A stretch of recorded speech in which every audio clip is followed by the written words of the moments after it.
We just wrapped up our JavaScript series, and just like when we finished the Python one, it's time to explore new frontiers with a few pilot episodes. This time we're diving into what comes after JavaScript, starting with React. So what is React? In short, it's a JavaScript library for building user interfaces, created by Meta, used everywhere, and loved for one simple reason: it makes your website reactive. If you've ever scrolled through Facebook, Instagram, yep, that's React behind the scenes. Now, before we dive in, a quick heads up.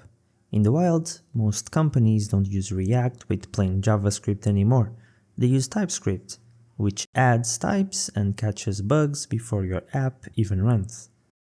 We'll have a separate pilot for that soon, but for this video, I'll keep it light and mostly stick to JavaScript.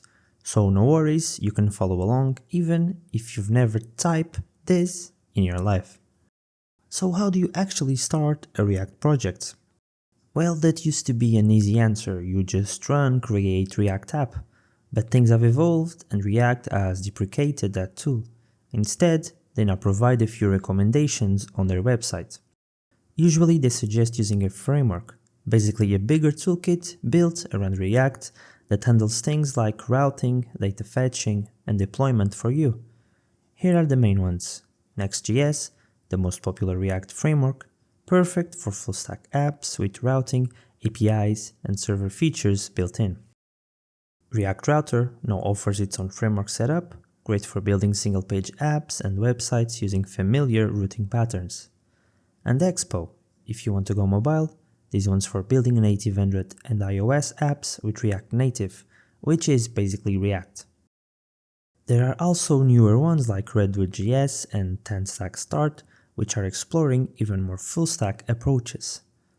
But since this video is meant for learning React's core ideas and not full-stack production setups, we'll keep it simple and start from scratch using the Vite React template.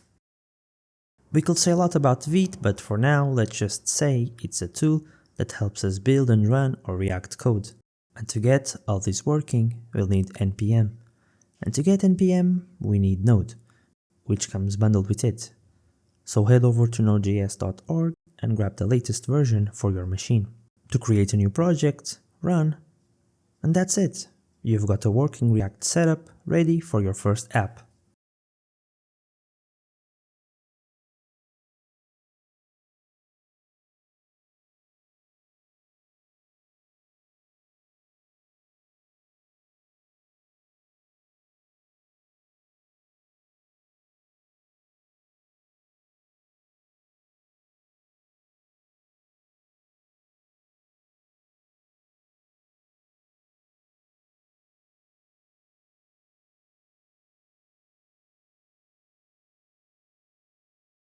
Let's make something fun, a simple guestbook. People can type their name and click add and we'll show the list below. This is where React's magic starts. We'll use the useState hook to store and update our guest list. Here's the full component.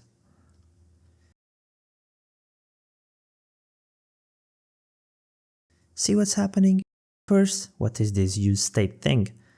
It's one of the core features of React. It gives us two things: the current value, in our case name and guests, and the function to update it, set name and set guests. Be careful, the update function name always follows the pattern set plus the variable name you chose. We can also pass an initial value to useState.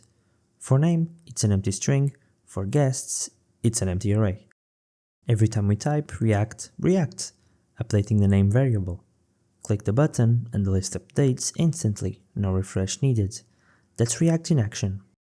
Notice how we can pass a function to give quick functionality to a button. We created the addGuest function, then passed it to the button's onClick property. Inside the function, we do a couple of things. First, we check if there's actually a name, then we append it to the guests array. When we write this, that's the spread operator. It takes all the existing values from the guest array and spreads them into a new one, then adds the new name at the end. It's a super handy way to update arrays in React without mutating the original one.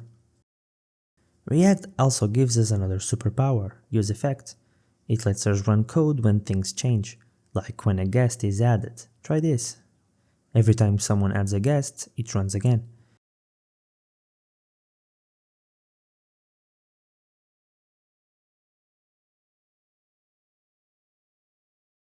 useEffect is a function that takes two arguments, a callback function, what we want to do, and a dependency array, when we want to do it. In this case, the when is defined by variables. Whenever any of those variables change, useEffect is triggered. You can use this to save data, fetch APIs, or even sync with a backend later. And there you go, your first React app. We built a mini guestbook using useState and useEffect, learn how React thinks, and saw how fast it feels.